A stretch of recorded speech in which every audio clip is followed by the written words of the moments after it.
सच्चिदानंद सद्गुरु साईनाथ महाराज की जय। सद्गुरु श्री साईनाथुनि शरद बाबूजी की जय।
श्री सच्चिदानंद सद्गुरु साईनाथ महाराज की जय।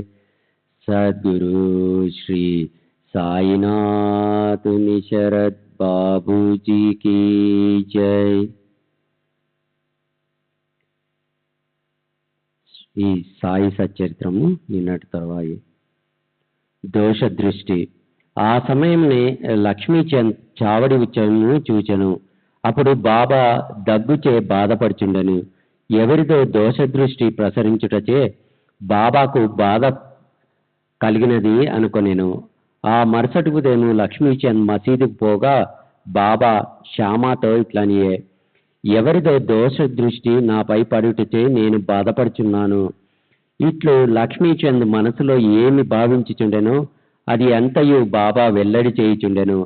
ఈ విధముగా సర్వజ్ఞతకు కారుణ్యమునకు కావలసినన్ని నిదర్శనములు కని లక్ష్మీచంద్ బాబా పాదములపై పడి, మీ దర్శనము వలన నేనెంతో సంతోషించుతిని. ఎల్లప్పుడూ నా యందు దయాదాక్షిణ్యములు చూపి నన్ను రక్షించుము. నాకు ఈ ప్రపంచంలో మీ పాదములు తప్ప ఇతర దైవము లేదు. నా మనస్సు ఎల్లప్పుడూ మీ పాద పూజ యందు మీ భజన యందు ప్రీతి చెందునుగాక. మీ కటాక్షముచే నన్ను ప్రపంచ బాధల నుండి కాపాడుదురుగాక. నేనెల్లప్పుడూ నీ నామమునే జపించుచు సంతోషంతో ఉండుగాక అని ప్రార్థించను.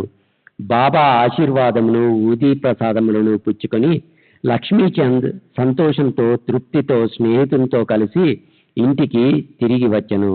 దారిలో బాబా మహిమలను కీర్తించుచుండెను. సదా బాబాకు నిజమైన భక్తునిగా ఉండెను.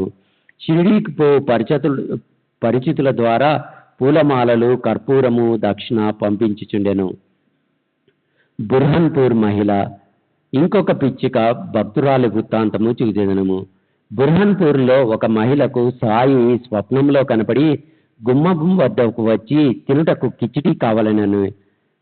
మేల్కొని చూడక తమ ద్వారం వద్ద ఎవరూ లేకుండిరి. చూచిన దృశ్యమునకు చాలా సంతసించి ఆమె అందరికీ తెలియజేసెను. తన భర్తకు కూడా తెలియపెను. అతడు పోస్టాఫీసులో ఉద్యోగం చేయుచుండెను. అతనికి అకోలాకు బదిలీ చేసిరి. భార్యాభర్తలు షిరిడీకి పోవ నిశ్చయించుకొని ఒక శుభదినమునందు షిరిడీకి బయలుదేరి మార్గమధ్యమున గోమతి తీర్థమును దర్శించి షిరిడీ చేరి అచ్చట 2 మాసములు ఉండిరి. ప్రతిరోజు మసీదుకు పోయి బాబాను దర్శించి పూజించి మిక్కిలి సంతసించుచుండిరి. వారు బాబాకు కిచిడీ ప్రసాదము సమర్పించవలనని షిరిడీకి వచ్చిరి. కానీ అది 14 రోజుల వరకు తటస్థించలేదు. ఆమెకు కాలయాపన ఇష్టము లేకుండెను. 15వ రోజు ఆమె కిచిడీతో మసీదుకు 12 గంటలకు వచ్చెను. మసీదులో అందరూ భోజనమునకు కూర్చునిరి కనుక తెరవేసి ఉండెను. తెరవేసి ఉండినప్పుడు ఎవరు లోపలికి ప్రవేశించుటకు సాహసించరు. కానీ ఆమె నిలవలేకపోయెను. ఒక చేతితో పైకెత్తి లోపల ప్రవేశించెను. బాబా ఆనాడు కిచిడీ కొరకు కనిపెట్టుకొని ఉన్నట్లు తోచెను. ఆమె కిచిడీ అచ్చట పెట్టగానే బాబా సంతసముతో ముద్ద మీద ముద్ద మింగుట ప్రారంభించెను. బాబా ఆతురను చూచి అందరూ ఆశ్చర్యపడిరి. ఈ కిచిడీ కథను విన్నవారు బాబాకు తమ భక్తులపై అసాధారణ ప్రేమ ఉన్నట్టుకు విశ్వసించిరి. శ్రీ సచ్చిదానంద సద్గురు సాయినాథ్ మహారాజ్ की जय। सद्गुरु श्री साईनाथ निशरद बाबू जी की जय।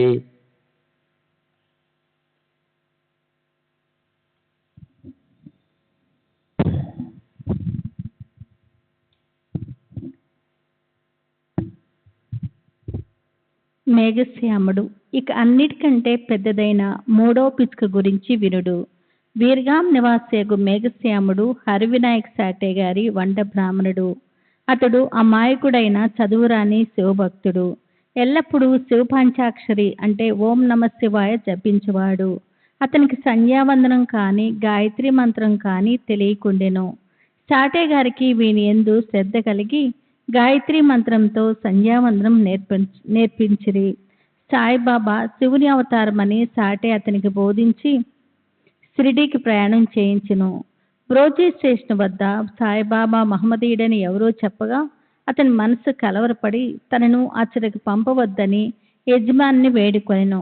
కానీ ఆ యజమాని మేగుడు షిరిడీకి పోయి తీరవలనని నిశ్చయించి అతనికి ఒక పరిచయపు ఉత్తరం షిరిడీకి వ్రాసి తన మామగారు దాదా కేల్కర్కు వ్రాసి సాయిబాబాతో పరిచయం కలుగు చేయవలనని ఇచ్చెను. షిరిడీ చేరి మసీదుకు పోగా బాబా కోపించి అతన్ని లోపలికి రానీక ఈ వెధవను తన్ని తరిమివేయుడు అని గద్దించి మేఘంతో నిట్లనెను. నీవు గొప్ప జాతి బ్రాహ్మణుడువు, నేనా తక్కువ జాతి మహమ్మదీయును. నీవిచ్చడికి వచ్చినచో నీ కులం పోవును, కనుక వెడలిపోమ్ము. ఈ మాటలు విని మేగుడు వణకనారంభించెను. అతడు తన మనసులోనున్న విషయంలో బాబాకెట్లు తెలుసని ఆశ్చర్యపడెను. కొన్ని దినములు అచ్చట్నే ఉండి తనకు తోచినట్లు బాబాను సేవించుచుండెను. కానీ అతడు సంతృప్తి చెందలేదు. తర్వాత తన ఇంటికి పోయిను. అక్కడి నుండి త్రయంబక్ అంటే నాసిక్ జిల్లా పోయి అచ్చడు 1 సంవత్సరము 6 మాసములుండెను. తిరిగి షిరిడీకి వచ్చెను. ఈసారి దాదా కేల్కరు కల్పించుకునొచ్చే అతడు మసీదులో ప్రవేశించుటకు షిరిడీలో ఉండుటకు బాబా సమ్మతించెను. మేఘశ్యామునకు బాబా ఉపదేశము ద్వారా సహాయం చేయలేదు. అతని మనసులోని మార్పు కలుగు చేస్తూ చాలా మేలు చేసెను. అప్పటి నుండి అతడు సాయిబాబాను శివుని అవతారంగా భావించుచుండెను. శివుని అర్చనకు బెల్వపత్రి కావాలను. మేగుడు ప్రతిరోజు మైళ్ళు కొలది నడిచి పత్రిని తెచ్చి బాబాను పూజించుచుండెను. గ్రామంలోనున్న దేవతలందరినీ పూజించిన పిమ్మట మసీదుకు వచ్చి బాబా గద్దెకు నమస్కరించి పిదప బాబాను పూజించుచుండెను. కొంతసేపు వారి పాదం నొత్తిన పిమ్మట బాబా పాదతీర్థంను త్రాగుచుండెడివాడు. ఒకనాడు ఖండోబా మందిరం వాకిలి మూసి ఉండడిచే ఖండోబా దేవుని పూజింపగా మసీదుకు వచ్చెను. బాబా అతని పూజను అంగీకరించగా తిరిగి పంపివేసెను. ఖండోబా మందిరం వాకిలి తెరిచి ఉన్నదని చెప్పెను. మేఘశ్యాముడు మందిరముకు పోయెను. వాకిలి తెరిచి ఉండడిచే ఖండోబాను పూజించి తిరిగి వచ్చి బాబాను పూజించెను. గంగా స్నానము. ఒక మకర సంక్రాంతి నాడు మేగుడు బాబా శరీరమునకు చందనం పూసి గంగానది జలంతో అభిషేకం చేయదలిచెను. బాబాకు అది ఇష్టం లేకుండెను. కానీ అతడు అనేక సార్లు వేడుకొనగా బాబా సమ్మతించెను. మేఘశ్యాముడు రాను పోను 8 క్రోసల దూరం నడిచి గోమతీ నది తీర్థం తేవలసి ఉండెను. అతడు తీర్థం తెచ్చి యత్నములన్నీ చేసుకొని బాబా వద్దకు 12 గంటలకు వచ్చి స్నానమునకు సిద్ధంగా నుండమనెను. బాబా తనకు అభిషేకము వలదనియో పకీరకుడిచే గంగాజలంతో నెట్టి సంబంధము లేదనియో చెప్పెను. కానీ మేగుడు వినలేదు. శివునికి అభిషేకం ఇష్టం కనుక తనకు శివుడైన బాబాకు అభిషేకం చేసి తిరవలనని పట్టుబట్టెను. బాబా సమ్మతించి క్రిందకి దిగి పీటపై కూర్చుండి తలకు ముందుకు సాచి ఇట్లనెను. ఓ మేఘా, ఈ చిన్న ఉపకారం చేసి పెట్టుము. శరీరమునకు తల ముఖ్యము కావున తలపైన నీళ్లు పోయము. శరీరం అంతటిపై పోసినట్లగును. అట్లానే అని మేఘశ్యాముడు ఒప్పుకొని నీళ్ల కుండను పైకెత్తి తలపై పోయి ప్రయత్నించెను. కానీ భక్తి పారవస్యంన హరగంగే అనొచ్చు శరీరం అంతటిపై నీళ్లు పోసెను. కుండను ఒక ప్రక్కకు పెట్టి బాబా వైపు చూచెను. వాని ఆశ్చర్య ఆనందమునకు మేరలేదు. బాబా తల మాత్రమే తడిసి శరీరమంతయు పొడిగా నుండెను. త్రిశూలము లింగము. మేఘశ్యాముడు బాబాను 2 చోట్ల పూజించుచుండెను. మసీదులో బాబాను స్వయంగా పూజించుచుండెను. వాడాలో నానాసాహెబ్ చందూర్కర్ ఇచ్చిన పటమును పూజించుచుండెను. ఈ ప్రకారము 12 నెలలు చేసెను. వాని భక్తికి మెచ్చుకొనినని తెలుపుటకు బాబా అతనికి ఒక దృష్టాంతం చూపెను. ఒకనాడు వేకుజామున మేగుడు తన చెయ్యిపై పడుకొని కండ్లు మూసుకుని ఉన్నప్పటికీ లోపల ధ్యానం చేయొచ్చు బాబా రూపమును చూచెను. బాబా అతనిపై అక్షింతలు జల్లి మేఘ త్రిశూలమును గీయము అని చెప్పి అదృశ్యమైను. మేగుడు బాబా మాటలు విని ఆదుర్తాగా కళ్ళు తెరిచెను. బాబా కనిపించలేదు, కానీ అక్షింతలు అక్కడక్కడా పడి ఉండెను. బాబా వద్దకు పోయి చూచిన దృశ్యమును గురించి చెప్పి త్రిశూలమును గీయటకు ఆజ్ఞ ఇమ్మనెను. బాబా ఇట్లనెను, నా మాటలు వినలేదా? త్రిశూలమును గీయమంటిని, అది దృశ్యం కాదు, స్వయంగా వచ్చి నేనే చెప్పి తిని. నా మాటలు పొల్లు కావు, అర్థవంతములు. మేఘరిట్లు పలికెను, మీరు నన్ను లేపినట్లు భావించితిని. తలుపులన్నీ వేసి ఉండొచ్చే అది దృశ్యమనుకుంటుని. బాబా తిరిగి ఇట్లు జవాబిచ్చెను, ప్రవేశించుటకు నాకు వాకిలి అవసరం లేదు, నాకు రూపం లేదు, నేనన్ని చోట్ల నివసించుచున్నాను. ఎవరైతే నన్నే నమ్మి నా ధ్యానం నందే మునిగి ఉందరో వారి పనులన్నీ సూత్రధారినై నేనే నడిపించెదను. మేఘుడు వాడాకు తిరిగి వచ్చి బాబా పటం వద్ద గోడపై త్రిశూలమును ఎర్ర రంగుతో గీసెను. ఆ మరుసటి దినము ఒక రామదాసి భక్తుడు పూనా నుండి వచ్చి బాబాకు నమస్కరించి ఒక లింగమును సమర్పించెను. అప్పుడే మేఘుడు కూడా అచ్చడికి వచ్చెను. బాబా ఇట్లనెను, చూడు, శంకరుడు వచ్చినాడు, జాగ్రత్తగా పూజింపుము. మేఘుడు త్రిశూలమును గీసిన వెంటనే లింగం వచ్చుడు గాంచెను. అతడు ఆశ్చర్యపడుచుండగా మేఘశ్యాముడు వచ్చి బాబా తనకు లింగం కానుగా నిచ్చినని చూపెను. దీక్షత్తు దాన్ని చూచి సరిగా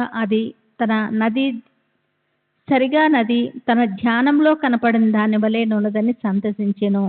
కొద్ది రోజుల్లో త్రిశూలమును వ్రాయట పూర్తి కాగా బాబా మేఘశ్యాముడు పూజ చేయుచున్న పెద్ద పటం వద్ద లింగమును ప్రతిష్ఠించెను. మేఘశ్యామునకు శివుని పూజించట చాలా ప్రీతి గనక త్రిశూలమును వ్రాయించి లింగమును ప్రతిష్ఠించడం ద్వారా బాబా వాని యందండు నమ్మకమును స్థిరపరచెను. అనేక సంవత్సరములు బాబా సేవ చేసి అనగా పూజ, మధ్యాహ్నం, సాయంకాలం హారతి సేవలు చేసి తుదకు 1912లో మేఘశ్యాముడు కాలం నొందెను. బాబా వాని కళేబరంపై చేతులు చాచి ఇతడు నా నిజమైన భక్తుడనెను. బాబా తన సొంత ఖర్చులతో బ్రాహ్మణుడుకు చావుభోజి ఏర్పాటు చేయమనెను. కాకాసాబ్ దీక్షత్తు బాబా ఆజ్ఞను నెరవేర్చెను. 28వ అధ్యాయం సంపూర్ణము. సద్గురు శ్రీ సాయినాథార్పణమస్తు. శుభం భవతు. శ్రీ సచ్చిదానంద సద్గురు సాయినాథ్ మహారాజ్.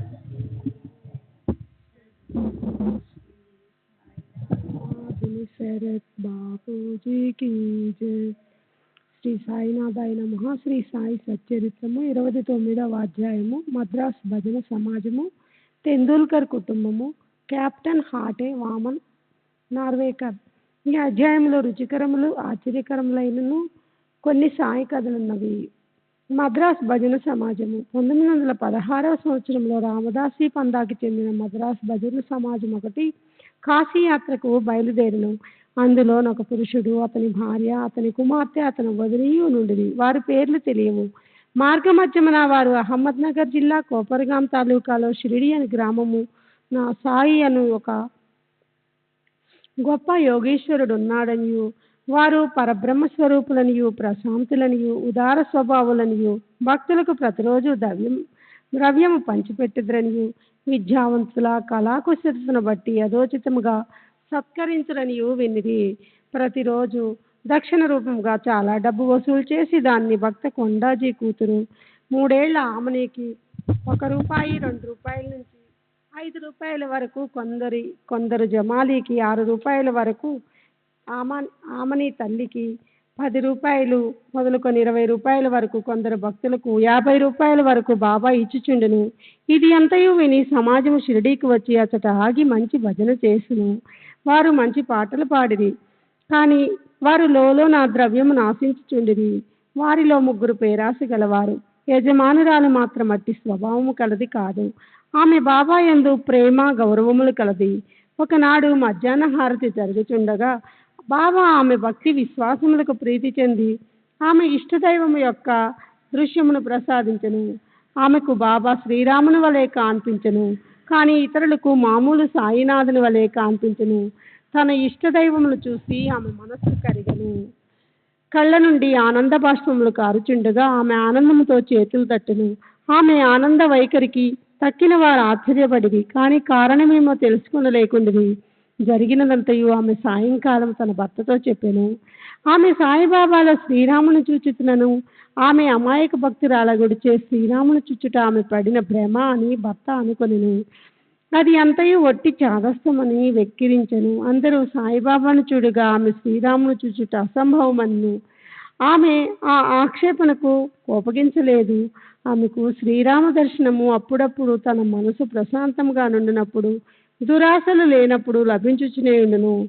ఆశ్చర్యకరమైన దర్శనము ఈ ప్రకారం జరుగుచుండగా ఒకనాటి రాత్రి భర్తకొక అద్భుతమైన దృశ్యము ఈ విధముగా కనపడెను.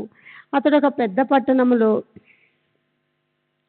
నుండెను. అక్కడి పోలీసులు తనను బంధించిరి. తాడుతో చేతులు కట్టి ఒక పంజరమున బంధించిరి. పోలీసు వారు తాడు ముడి మరింత బిగించుచుండగా సాయిబాబా పంజరము దగ్గర నిలిచిండుట చూసి విచారంగా అతడు ఇట్లనెను, నీ కీర్తి విని నీ పాదముల వద్దకు వచ్చితిని. నీవు స్వయంగా నిచ్చట నిలిచియుండగా ఈ ఆపద నాపై పడనేలా. బాబా ఇట్లనెను, నీవు చేసిన కర్మ ఫలితమును నీవే అనుభవించవలను.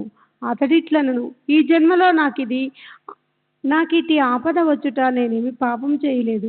బాబా ఇట్లనను, ఈ జన్మలో కాకున్నా గత జన్మలో నేమైనా పాపం చేసి ఉండవచ్చును. అతడిట్లను, గత జన్మలో నేనేమైనా పాపం చేసి ఉన్నచో నీ సముఖమున దాని నేల నిప్పు ముందర ఎండుగడ్డి వలె దహనం చేయరాదు.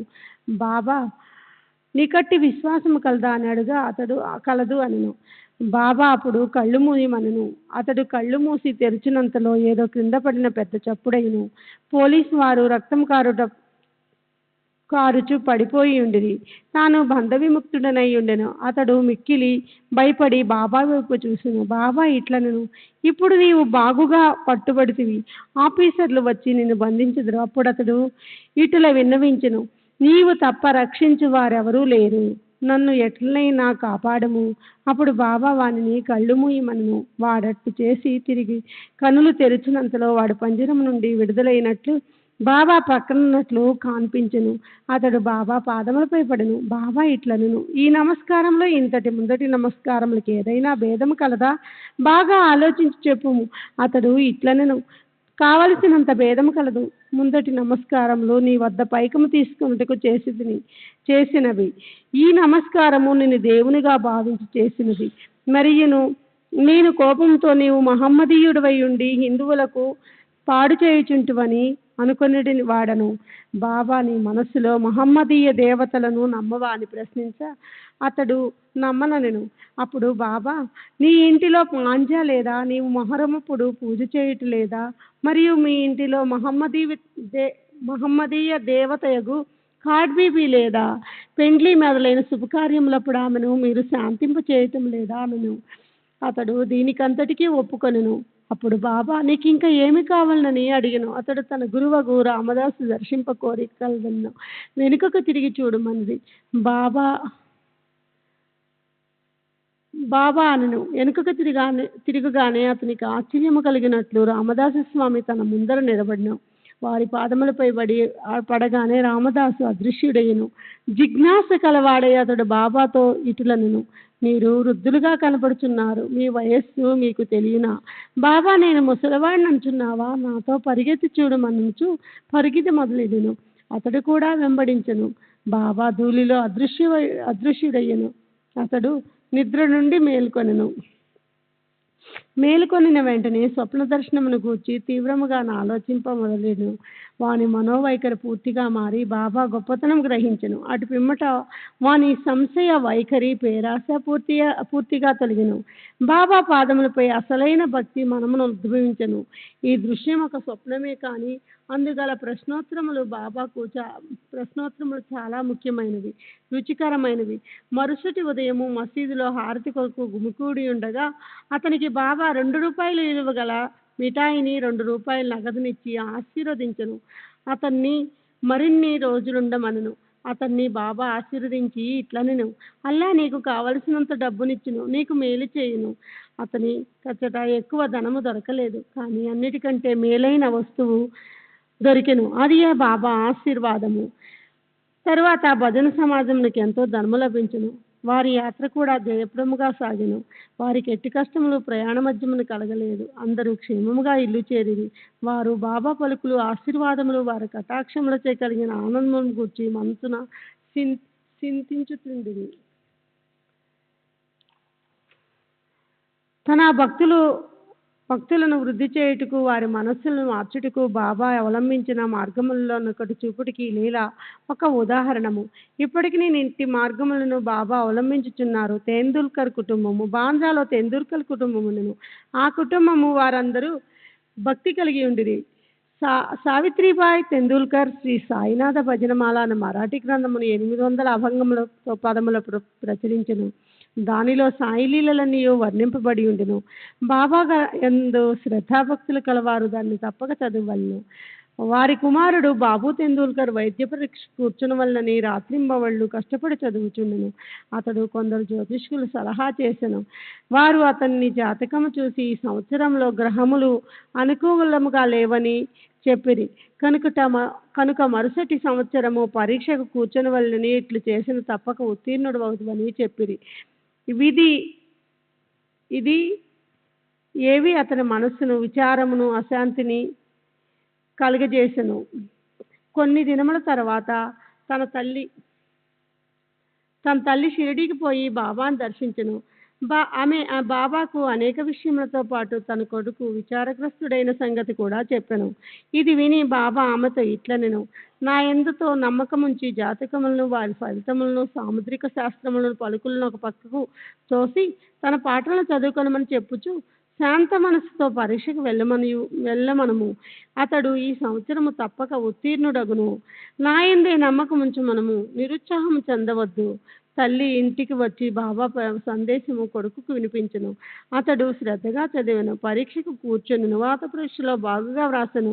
కానీ సంశయంలో మునిగి ఉత్తీర్ణుడొకటికి కావలసిన మార్కులు రావను. కావున నోటి పరీక్షకు కూర్చొని ఇష్టపడలేదు. కానీ పరీక్షకులు అతని వెంటపడి వ్రాత పరీక్షలో ఉత్తీర్ణుడాయనని నోటి పరీక్షకు రావాలినని పరీక్షాధికారి కబురు పెట్టును. ఇట్లు ధైర్యవచనము విని అతడు పరీక్షకు కూర్చుని రెండింటిలో ఉత్తీర్ణుడాయను. గ్రహములు వ్యతిరేకముగానున్నను బాబా కటాక్షం చే ఆ సంవత్సరము పరీక్షలో ఉత్తీర్ణుడయ్యను. సంశయములు కష్టములు మన భక్తిని స్థిరపరచునని మనల్ని చుట్టుముట్టును, మనల్ని పరీక్షించును. పూర్తి విశ్వాసముతో బాబాను కొల్చుచు వారి కృషి సాగినచో మన ప్రయత్నములన్నీ తుదకు విజయవంతములగును. ఈ విద్యార్థి తండ్రి రఘునాథరావు బొంబాయిలోని ఒక విదేశీ కంపెనీలో కొలువుండెను. వృద్ధుల గుడిచే సరిగ్గా పనిచేయలేక సెలవు పెట్టి విశ్రాంతి పొందుచుండిది. సెలవు కాలంలో అతని స్థితి మెరుగుపడలేదు. కావున సెలవు పొడిగించవలనని లేదా ఉద్యోగం నుండి విరమించుకుంట నిశ్చయమని తోచెను. కంపెనీ మేనేజర్ అతనికి పింఛను ఇచ్చి ఉద్యోగ విరమణము చేయించవలనని నిశ్చయించెను. మిక్కిలి నమ్మకంతో చాలా కాలం తమ వద్ద ఉద్యోగం చేసిన వాడు కనుక ఎంత పింఛను ఇవ్వవలనని ఆలోచించుచుండిది. అతని వేతనము నెలకు 150 రూపాయలు. పింఛను అందులో సగము 75 రూపాయలు కుటుంబం ఖర్చులకు సరిపోదు. కాబట్టి ఈ విషయమే వారందరూ ఆతృతతో నుండిది. తుది నిర్ణయము 15 రోజుల ముందు తెందుల్కర్ భార్యకు బాబా స్వప్నంలో కనిపించి 100 రూపాయలు పింఛను ఇచ్చినా బాగుండుననుకొందును, అది నీకు సంతృప్తికరమా అని అనను. ఆమె ఇట్లు జవాబిచ్చెను, బాబా నన్నేలా అడిగెదవు, మేము నిన్నే విశ్వసించి ఉన్నాము. బాబా 100 రూపాయలు అనెను. అతనికి 10 రూపాయలు అధికముగా 110 రూపాయలు పింఛను లభించెను. తన భక్తులపై బాబా అట్టి విచిత్రమైన ప్రేమానురాగములు ప్రదర్శించువాడు.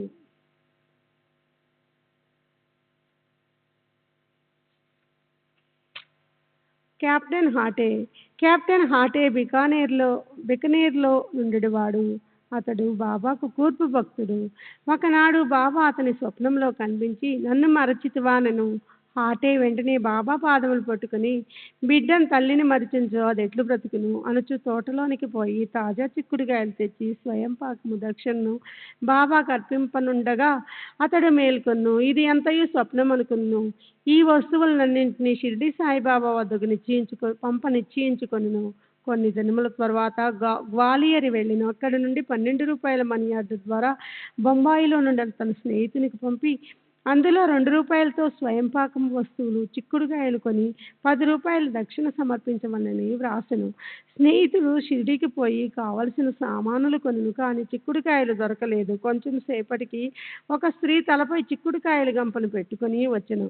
అతడు చిక్కుడుగాయలు కొని స్వయం పాకం సిద్ధం చేసి కెప్టెన్ హాటే పక్షమున దాన్ని బాబాకు సమర్పించెను.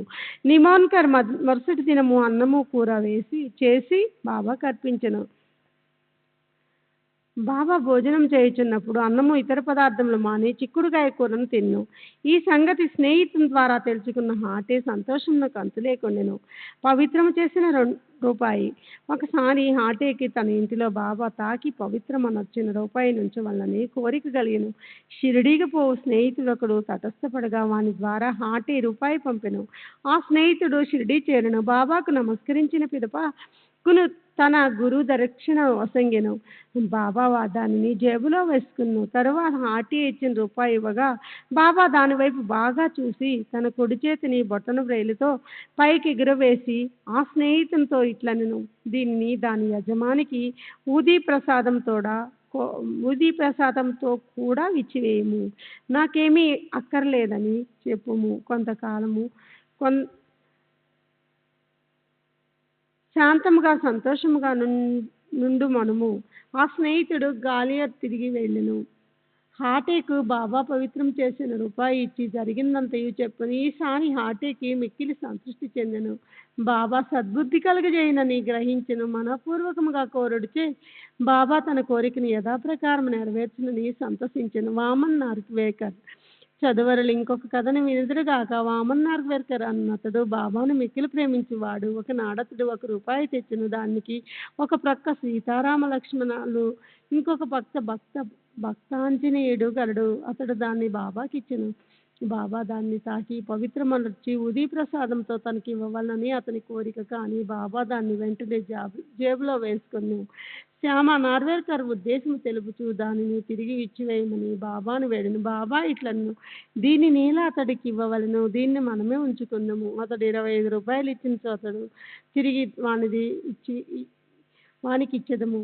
రూపాయి కొరకు వామన్ రావు ₹25 వసూలు చేసి బాబా ముందర పెట్టగా బాబా ఇట్లనెను, ఆ నాణెము విలువ ₹25 కంటే ఎంతో ఎక్కువ. శ్యామ, ఈ రూపాయిని తీసుకునము. మన కోసంలో దీని నుంచుము. దీనిని పూజా మందిరంలో పెట్టి పూజించుకునము. బాబా ఎందుకు ఈ మార్గం అవలంబించదో అడుగుటికి ఎవరికీ ధైర్యం చాలకుండాను. ఎవరికేది క్షేమో బాబాకే తెలియను. 29వ అధ్యాయము సంపూర్ణము. సద్గురు శ్రీ సాయినాథార్పణమస్తు. శుభం భవతు. శ్రీ సచ్చిదానంద సద్గురు సాయినాథ్ మహారాజ్ की जय.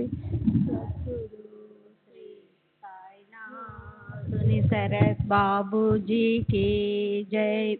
శ్రీ సాయినాథాయ నమః. శ్రీ సాయి సచరిత్రము 30వ అధ్యాయము. ఈ అధ్యాయములో బాబా షిరిడీకి ఇచ్చిన 2 భక్తుల వృత్తాంతము చెప్పుకుందాము. దయామయుడు భక్తవత్సలుడు శ్రీ సాయికి నమస్కారము. వారు దర్శన మాత్రముననే భవసాగరమును తరింపజేసి మన ఆపదలను బాపెదరు. వారు నిర్గుణ స్వరూపులైనను భక్తుల కోరుడిచే సగుణ స్వరూపము వహించిరి. భక్తుల ఆత్మ సాక్షాత్కారము కలిగించుడే మహాత్ముల కర్తవ్యము. ఇది యోగీశ్వరుడైన సాయినాథునకు ముఖ్యతమైనది, తప్పనిసరైనది. వారి పాదములను ఆశ్రయించిన వారి పాపములెల్లా నశించును. అట్టి వారి ప్రగతి నిశ్చయం. వారి పాదములు స్మరించుచు పుణ్యక్షేత్రముల నుండి బ్రాహ్మణులు వచ్చి వారి సన్నిధిలో వేదశాస్త్రములు పారాయణ చేసి గాయత్రి మంత్రమును జపించెదరు. దుర్బలు పుణ్యహీనుల మగుటచే భక్తి అనగానేమో మనకు తెలియదు. మనకింత మాత్రము తెలియను. ఇతరులు మనలను విడిచిపెట్టినప్పటికీ బాబా మాత్రము మనలను విడవరు. వారి కృపకు పాత్రులైన వారు కావలసినంత శక్తి, జ్ఞానము, నిత్యానిత్య వివేకములను పొందెదరు. భక్తుల కోరికలను పూర్తిగా గ్రహించి సాయి వానిని నెరవేర్చును. అందుచేత ఎవరికి కావలసినవి వారి పొంది కృతజ్ఞతతో నుండెదరు. కానీ మేము వారికి సాష్టాంగ నమస్కారము చేసి వేడుకొనిదెము. మా తప్పులన్నీ క్షమించి సాయి మా ఆరాటములన్నీ బాపు కాక. కష్టముల పాలైన సాయిని విధముగా ప్రార్థించు వారి మనసు శాంతించి బాబా కటాక్షముచే వారు సంతుష్టి నెందెదరు. దయా సముద్రుడు సాయి కటాక్షించుటచే హేమాడు పంతు ఈ గ్రంథమును రాయగలిగినని చెప్పుకొనెను. లేకున్నచో తనకు గల యోగ్యత ఎంత? ఎవరెంత కఠినమైన పనికి పూనుకొనగలదురు? శ్రీ సాయి ఈ భారమంతయు వహించుటచే హేమాడు పంతుకు కష్టము గాని శ్రమ గాని కానరాకుండెను. తన వాక్కును కలమును కూడా ప్రేరేపించుటకు శక్తివంతమగు జ్ఞానమనే వెళ్తుండగా అతడు సంశయము గాని ఆరాటము గాని పొందనేలా.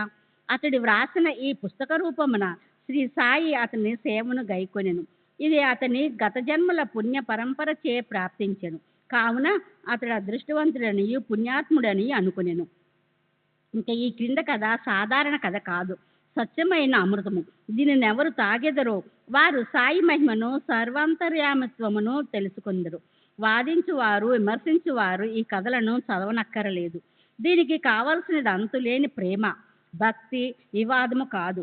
జ్ఞానులు, భక్తి విశ్వాసము కలవారు లేదా యోగుల సేవకులు అనుకునేవారు ఈ కథ నిష్టపడి మెచ్చుకునేదురు. తదితరులు కాకమ్మ కథలను కొందరు. అదృష్టవంతులు అయిన సాయి భక్తులు సాయి లీలను కల్పతరువుగా భావించదు. శ్రీ సాయి లీలామృతమును త్రాగినచో అజ్ఞానులకు జన్మరాహిత్యము కలుగును, గృహస్థులకు సంతృప్తి కలుగును,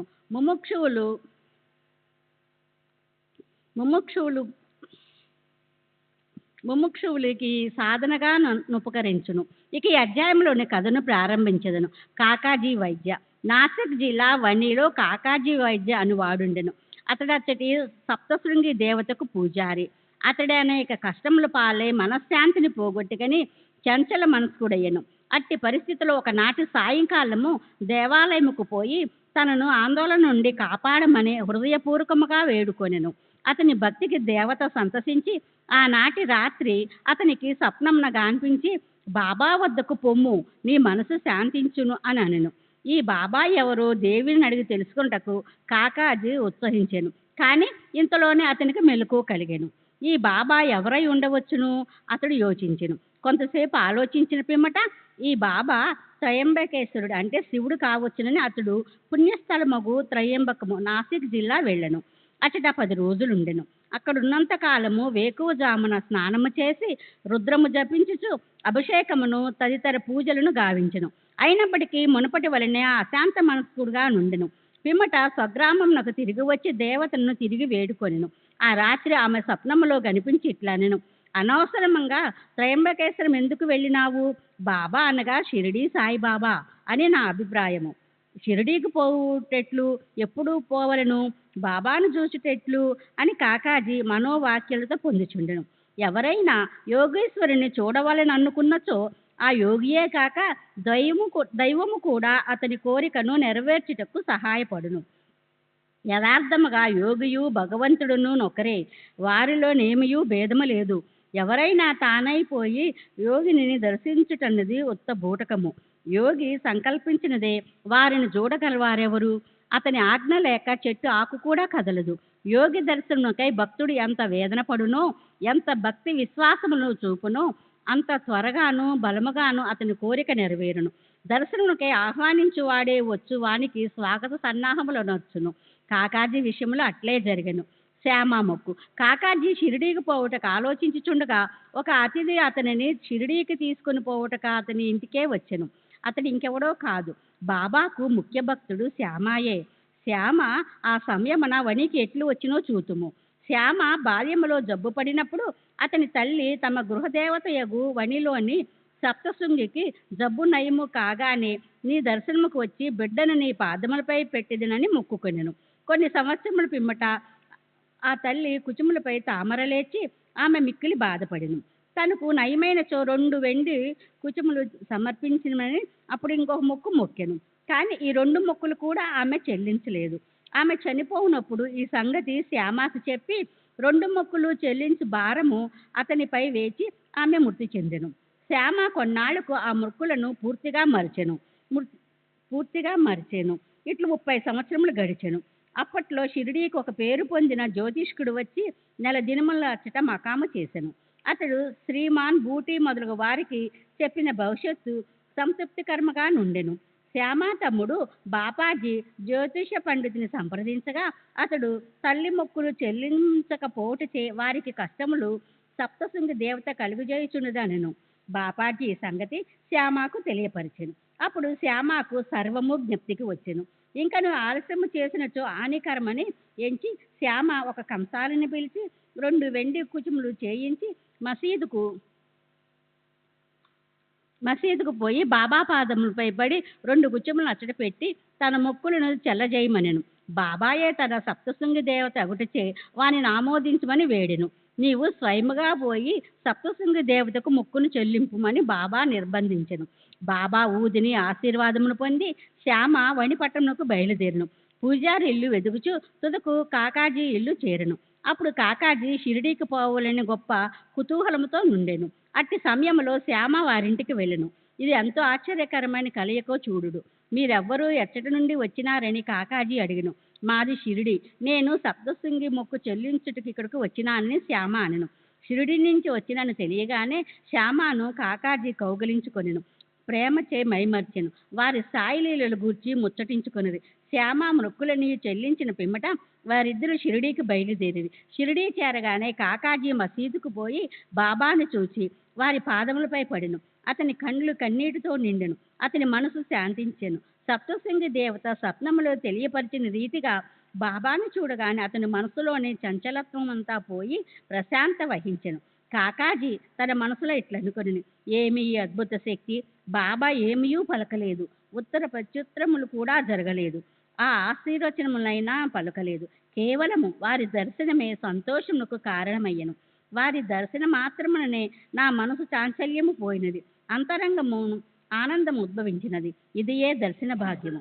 అతడు తన దృష్టి సాయినాథుని పాదములపై నిడిగించెను. అతని నోట మాట రాకుండెను. బాబా లీలలు విని అతని సంతోషము కంతులేకుండెను. బాబాను సర్వస్వ శరణాగతి వేడును. తన వేదనను బాధలను మర్చెను. స్వచ్ఛమైన ఆనందము పొందెను. అక్కడ 12 రోజులు సుఖముగా నుండి తుదకు బాబా వద్ద సెలవు తీసుకుని వారు ఊదీ ప్రసాదము ఆశీర్వచనము పొంది ఇల్లు చేరెను. రహతా కుశాల్చంద్ తెల్లవారుజామున వచ్చిన స్వప్నము నిజమగును అందరు. ఇది సత్యమే కావచ్చు, కానీ బాబా స్వప్నముకు కాల నియమము లేదు. ఒక ఉదాహరణము, ఒకనాడు సాయంకాలము బాబా కాకాసాహెబ్ దీక్షితును రహతాకు పోయి చాలా రోజుల నుండి చూడకుండాచే కుశాల్ చంద్రుని తీసుకుని రమ్మను. ఒక టాంగాన్ని తీసుకొని కాకా రహతా వెళ్ళెను. కుశాల్ చంద్రుని కలుసుకొని బాబా చెప్పిన వార్తను అందజేసెను. దీనిని విని కుశాల్ చంద్రు ఆశ్చర్యపడెను. మధ్యాహ్న భోజనానంతరము నిద్రపోచుండగా అతనికి స్వప్నంలో బాబా కనపడి వెంటనే షిరిడీకి రమ్మన్నందున అతని షిరిడీకి పోవుటకు ఆతృతతోనున్నానని చెప్పాను.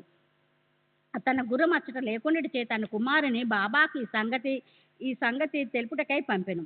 కుమారుడు ఊరు బయటికి పోసరికి దీక్షిత్తు టాంగాన్ని తీసుకుని వచ్చెను. కుశాల్ చంద్రును తీసుకొని రావలసిందని బాబా దీక్షితుకు చెప్పుటచే నిద్దరు టాంగాల్లో కూర్చుని షిరిడీకి చేరిరి. కుశాల్ చంద్రు బాబాను దర్శించి అందరూ సంతసించిరి. బాబా ప్రదర్శించిన ఈ లీలను చూచి కుశాల్ చంద్రు మనసు కరిగెను. పంజాబీ రామలాల్ ఒకనాడు బొంబాయిలో నుండిన పంజాబీ బ్రాహ్మణుడు రామలాల్ అనువాడు ఒక స్వప్నం కాంచెను. ఆ స్వప్నంలో బాబా కనపడి షిరిడీకి రమ్మను. బాబా వానికి మహంతు వల్లే కనిపించింది, కానీ అతనికి వారచట కలరో తెలియకుండాను. పోయి వారిని చూడవలనని మనమున నిశ్చయించెను. కానీ చిరునామా తెలియకుండాచే చేయుటకేమీ తోచకుండెను. ఎవరినైనా మనము పిలిచినచో వచ్చిన వారి కొరకు కావలసినవన్నీ మనము సమకూర్చెదము. ఈ విషయంలో కూడా అట్లే జరిగెను. అతడు ఆనాడు సాయంకాలం వీధిలో పోచుండగా ఒక దుకాణంలో బాబా ఫోటో చూచెను. స్వప్నంలో చూసిన హనుమంతు ముఖ లక్షణములు ఈ పటములోనున్న వానితో సరిపోయాను. కనుగొనగా ఆ పటము సాయిబాబాదని తెలిసెను. అతడు వెంటనే షిరిడీకి పోయి అచ్చటనే తన అంత్యకాలం వరకు ఉండెను. ఈ విధంగా బాబా తన భక్తులకు దర్శనమిచ్చుటకై షిరిడీకి తీసుకుని వచ్చుచుండెను. వారి ఇహపరముల కోరికలు నెరవేర్చుచుండెను. 30వ అధ్యాయ సంపూర్ణము. సద్గురు శ్రీ సాయినాథార్పణమస్తు. శుభం భవతు. శ్రీ సచ్చిదానంద సద్గురు సాయినాథ్ మహారాజ్ की जय. सद्गुरु श्री साईनाथ शरद बाबूजी की जय. శ్రీ సాయినాథాయ నమః. శ్రీ సాయి సచ్చరిత్రము 5వ రోజు పారాయణము. సోమవారము. 31వ అధ్యాయము. బాబా సముఖమున మరణించిన వారు. సన్యాసి విజయానంద్, బాలారాం మాన్కర్, చాత్యా సాహెబ్ నూల్కర్, మేఘశ్యాముడు పులి. ఈ అధ్యాయంలో బాబా సన్నిధిలో కొంతమందితో పాటు ఒక పులి కూడా మరణం పొందుటను గూర్చి హేమట్ పంత్ వర్ణించుచున్నాడు. మరణకాలమున మనసునందున్న కోరిక గాని ఆలోచన గాని ఆ వ్యక్తి భవిష్యత్తును నిర్ణయించును. భగవద్గీత 8వ అధ్యాయమున 5-6 శ్లోకములలో శ్రీకృష్ణుడిట్టు చెప్పియున్నాడు. ఎవరైతే వారి అంతదశ యందు నన్ను జ్ఞప్తి అందించుకుందరో వారు నన్ను చేరెదరు. ఎవరైతే ఏదో మరొక దానిని ధ్యానించెదరో వారు దానినే పొందెదరు. అంత్యకాలమందు మనము మంచి ఆలోచనలే మనసునందుంచుకున గలమను నిశ్చయము లేదు. అనేక మంది అనేక కారణముల వల్ల భయపడి అదిరిపోయెదరు. కావున అంత్య సమయమందు మనసును నిలకడగా నేదో మంచి ఆలోచన ఎందే నిలుపవలనన్నచో నిత్యము దానిని అభ్యసించుటవసరము. భగవంతుని ధ్యానము చేయుచు జ్ఞప్తి ఎందుంచుకుని ఎల్లప్పుడూ భగవన్నామ స్మరణ చేసినచో మరణకాలమందు గాబరా పడకుండా ఉండగలమని యోగీశ్వరులందరూ మనకు బోధించుచుందురు. భక్తులు యోగులకు సర్వస్వ శరణాగతి చేసెదరు. ఏలన సర్వజ్ఞులకు యోగులు దారి చూపి అంతకాలమున సహాయం చేసెదరని వారి నమ్మకము. అటువంటివి కొన్ని ఇచ్చట చెప్పెదము.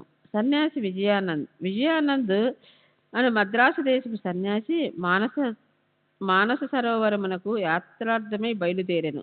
మార్గములో బాబా సంగతి విని షిరిడిలో ఆగెను. అక్కడ హరిద్వారము నుంచి వచ్చిన సన్యాసియగు సోమదేవ స్వామిని కలుసుకొనెను. మానస సరోవరపు యాత్ర గూర్చి వివరములను కనుగొనెను. మానస సరోవరము గంగోత్రికి 500 మైళ్ళ పైన కలదని, ప్రయాణంలో కలుగు కష్టములన్నిటినీ ఆ స్వామి వర్ణించెను. మంచు ఎక్కువనియు, భాష ప్రతి 50 కోసులకు మారుననియు, భూటన ప్రజల సంశయ నైజమును, వారు యాత్రికులను పెట్టు కష్టములు మొదలగు వాణిని చెప్పెను. దీనిని విని సన్యాసి నిరాశ చెంది యాత్రను మానుకొనెను. అతడు బాబా వద్దకేగి సాష్టాంగ నమస్కారము చేయగా బాబా కోపగించి ఇట్లనెను: ఈ పనికి మాలిన సన్యాసిని తరిమివేయుడు. వాని సాంగత్యము మనకు ఉపయుక్తము కాదు. సన్యాసికి బాబా నైజము తెలియనందున అసంతృప్తి కలిగెను. కూర్చుండి జరుగుతున్న విషయములన్నిటినీ గమనించుచుండెను. అది ఉదయమున జరుగు దర్బారు సమయము. మసీదు భక్తులచే కిక్కిరిసి ఉండెను. వారు బాబాను అనేక విధముల పూజించుచుండిరి. కొందరు వారి పాదములకు అభిషేకము చేయుచుండరి. వారి బొటన వేలు నుండి తీర్థమును కొందరు తాగుచుండిరి. కొందరు దానిని కండ్లకద్దుకొనుచుండిరి.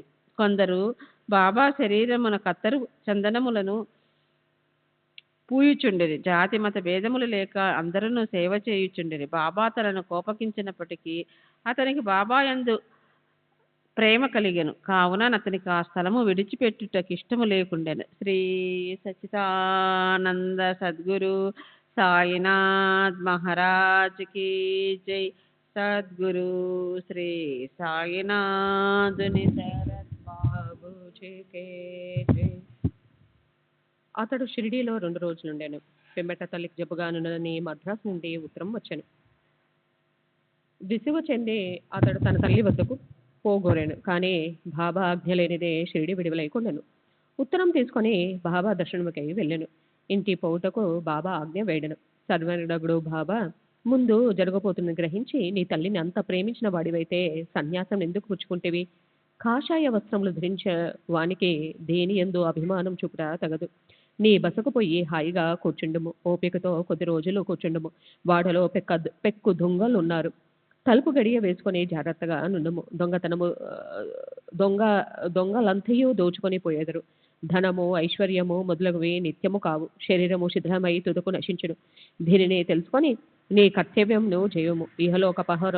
ఇహలోక పరలోక వస్తువులన్నింటి యందు గల అభిమానమును విడిచిపెట్టము.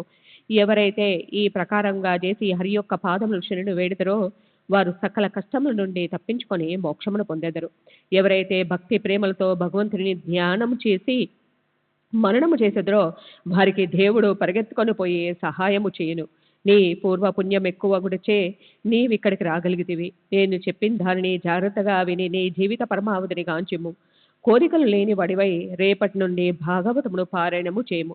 శ్రద్ధతో 3 సప్తాహములు చేయము. భగవంతుడు సంతృష్టి చెంది నీ విచారములు తొలగించును. నీ భ్రమలు నిష్క్రమించును. నీకు శాంతి కలుగును అనిది.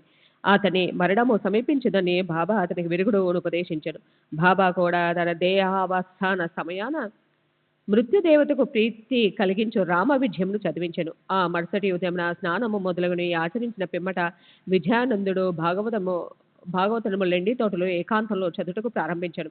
2 పారాయణలు చేయగానే అలసిపోయాను. వాడకు వచ్చే 2 దినములుండెను. 3వ రోజు ఫకీరు అంటే బడే బాబా తొడపైన ప్రాణములు వదలను. బాబా ఒక రోజంతయు శవమును అటలనే ఉంచుడనెను. పిమ్మట పోలీసు వాళ్ళు వచ్చి విచారణ జరిపించి శవ సంస్కారము గానిచ్చిరి. ఏదో చిత్తముగా శరీరమును తగిన స్థలమునందు పూడ్చిరి. ఈ విధంగా బాబా సన్యాసి సద్గతికి సహాయపడెను. బాలారాం మాన్కర్. బాలారాం మాన్కర్ అనే గృహస్థుడు ఒకడు ఉండేది. బాబా భక్తుడు ఉండేది. అతని భార్య చనిపోయాను. అతడు విరక్తి చెంది కొడుకుకి గృహ భారం అప్పగించి షిరిడి వచ్చి బాబాతో ఉండేను. అతని భక్తికి బాబా మెచ్చుకొని అతనికి సద్గతి కలగజేయవలనని ఈ దిగువ రీతిగా చేశాను. బాబా అతనికి 12 రూపాయలు ఇచ్చి సత్తారా జిల్లాలోని మచ్చంద్రగఢ్లో మనను.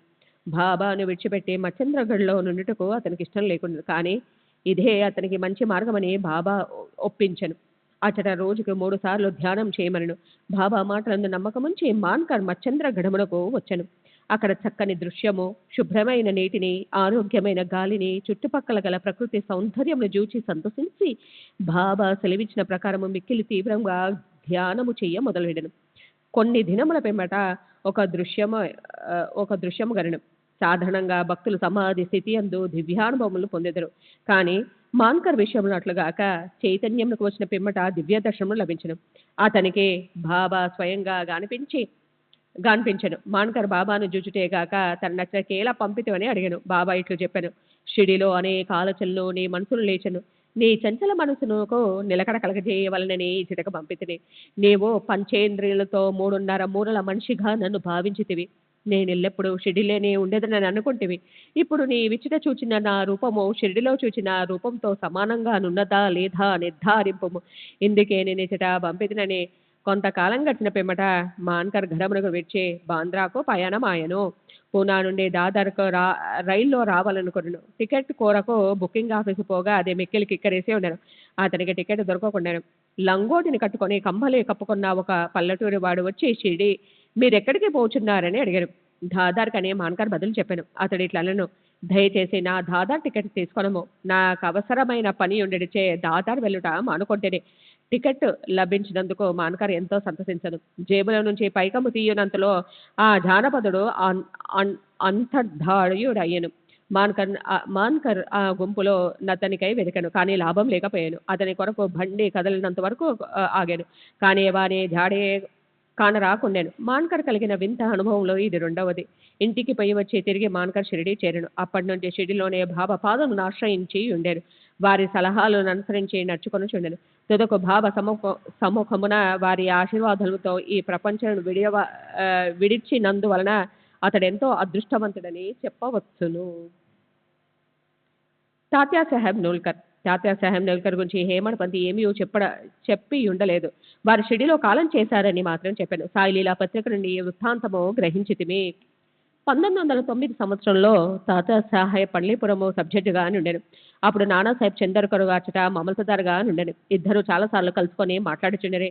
తాత్యాసాహెబ్కు యోగుల యందు నమ్మకము లేకుండెను. నానాసాహెబ్ వారి యందు మిగులు ప్రేమ. అనేక పర్యంలో నానాసాహెబ్ నూల్కర్కు బాబా లీలలు చెప్పి షిరిడికి పోయి వారు దర్శనం చేయమని బలవంత పెట్టాను.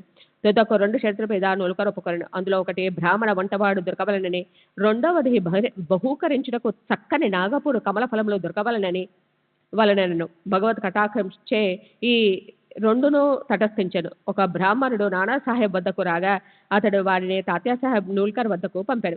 ఎవరగానే 100 కమల ఫలములు నూల్కర్కు పంపిణీ. 2 షరతులు నెరవేర్చితే తాత్యాసాహెబ్ షిరిడికి తప్పకపోవలసి వచ్చాను.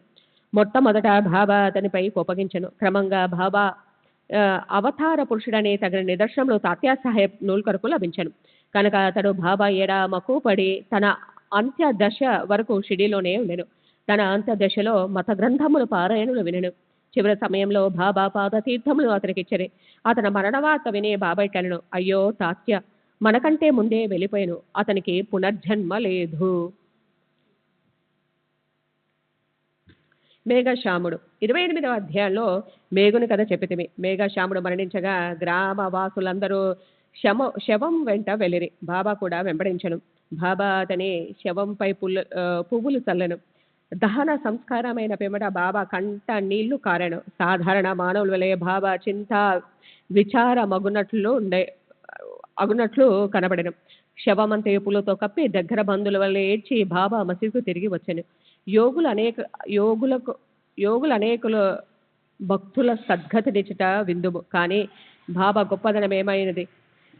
బాబా గొప్పదనం అమోఘమైనది. క్రూరమైన పులి కూడా వారి వలన సద్గతి పొందను. ఈ కథ ఇప్పుడు చెప్పెదము.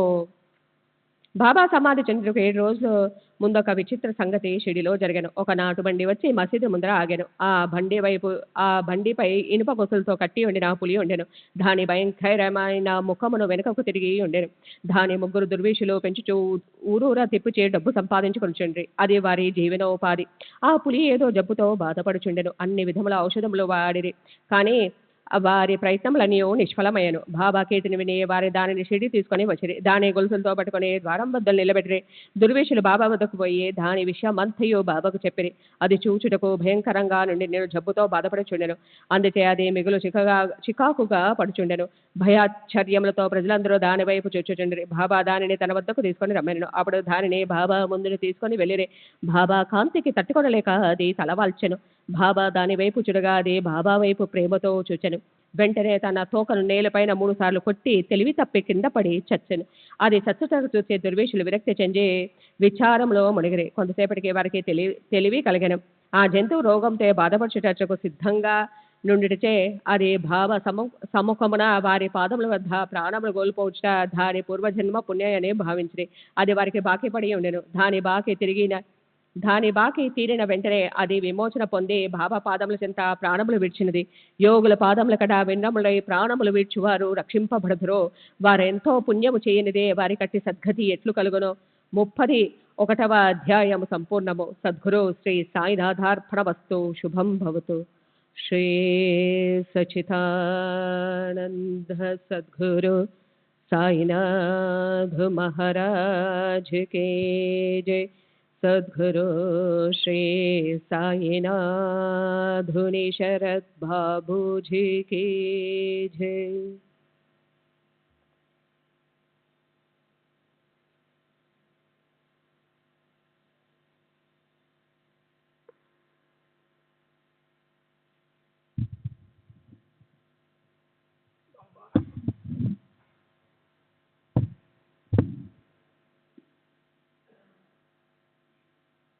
శ్రీ సాయినాథాయ నమః. శ్రీ సాయి సచరిత్రము 32వ అధ్యాయము. అన్వేషణము, గోఖలే గారి భార్య, ఉపవాసము, బాబా సర్కారు. ఈ అధ్యాయంలో హేమడ్ పంత్ 2 విషయములను వర్ణించెను. బాబా తమ గురువును అడవిను ఎట్లు కలుసుకునెను, వారి ద్వారా దైవమును ఎట్లుగనెను. గోఖలే వారి భార్య 3 రోజులు ఉపవసించ నిశ్చయించుకొనగా ఆమెచే బాబా ఎట్లు ఉపదీక్ష మాన్పించెను. ప్రారంభమున హేమడ్ పంతు సంసారమును అశ్వత్థ వృక్షంతో పోల్చుచు గీతలో చెప్పిన ప్రకారము దాని వ్రేళ్లు పైన, కొమ్మలు క్రింద గలవనెను. దాని కొమ్మలు క్రింది వైపు మీది వైపు కూడా వ్యాపించి ఉన్నవి. అవి గుణములచే పోషింపబడుచున్నవి. దాని అంకురములు ఇంద్రియ విషయములు. దాని వ్రేళ్లు కర్మను చేయించుచు మానవ ప్రపంచము వరకు వ్యాపించి ఉన్నవి.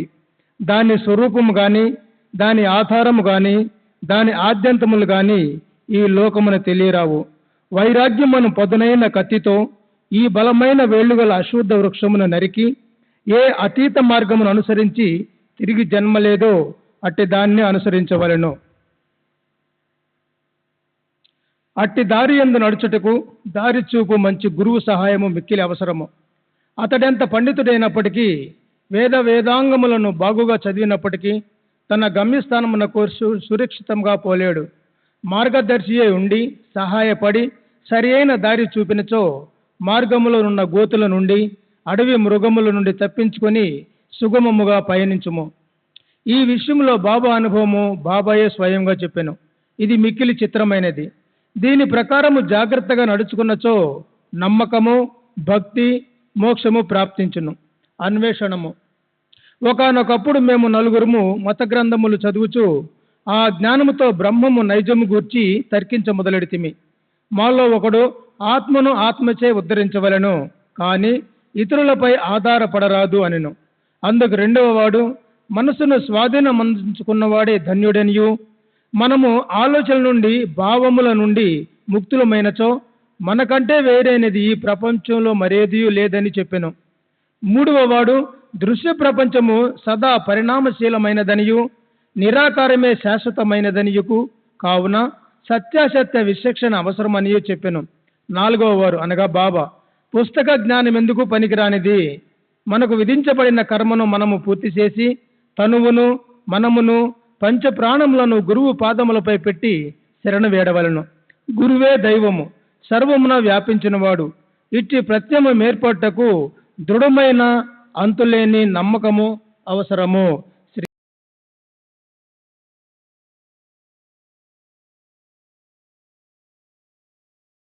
सद्गुरु श्री साईनाथ निशरद बाबू जी की जय।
श्री सच्चिदानंद सद्गुरु साईनाथ महाराज की जय। सद्गुरु श्री साईनाथ निशरद बाबू जी की जय। साई रहम नजर करना, बच्चों का पालन करना। साई रहम नजर करना, बच्चों का पालन करना। जाना तुमने जगत पसारा, सब ही झूठ जमाना। जाना तुमने जगत पसारा, सब ही झूठ जमाना। साई रहम नजर करना, बच्चों का पालन करना। साई रहम नजर करना, बच्चों का पालन करना। मैं अंधा हूँ बंदा आपका, मुझसे पथ दिखलाना। मैं अंधा हूँ बंदा आपका, मुझसे पथ दिखलाना। साई रहम नजर करना, बच्चों का पालन करना। साई रहम नजर करना, बच्चों का पालन करना। दास गणों कहे अब क्या बोल, थक गए मेरी रसना। दास गणों कहे अब क्या बोल, थक गए मेरी रसना। साई रहम नजर करना, बच्चों का पालन करना। साई रहम नजर करना, बच्चों का पालन करना। रहम नजर कर अब मोरे साई, तुम बिना नहीं मुझे माँ बाप भाई। रहम नजर कर, मैं अंधा हूँ बंदा तुम्हारा, मैं अंधा हूँ बंदा तुम्हारा, मैं ना जानू, मैं ना जानू, मैं ना जानू, अल्लाह इलाही रहम नजर कर, रहम नजर कर, अब मोरे साई, तुम बिना नहीं मुझे माँ बाप बाई, रहम नजर कर, खाली जमाना मैंने गमाया,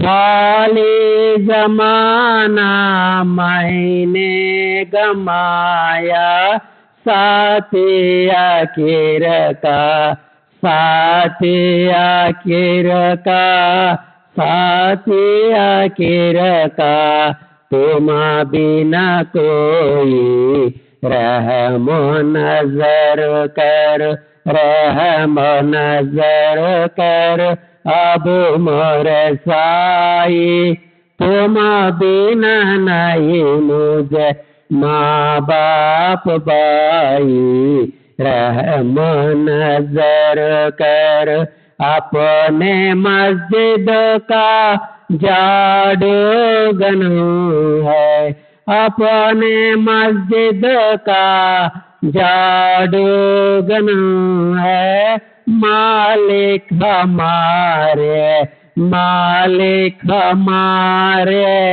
मालिक हमारे, तुम बाबा साई, रहम नजर कर, रहम नजर कर, अब मोरे साई, तुम बिना नहीं मुझे माँ बाप बाई, रहम नजर करो। श्री सच्चिदानंद सद्गुरु साईनाथ महाराज की जय।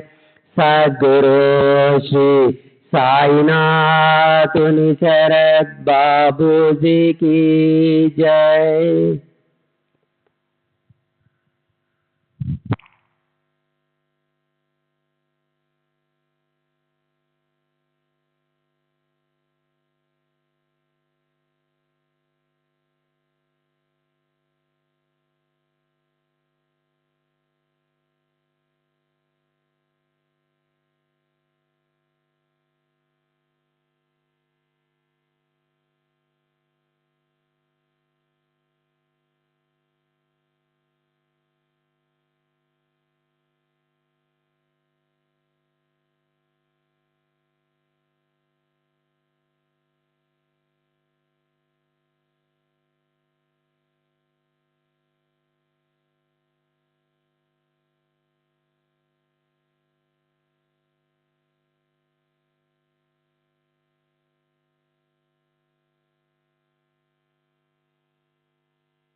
श्री सच्चिदानंद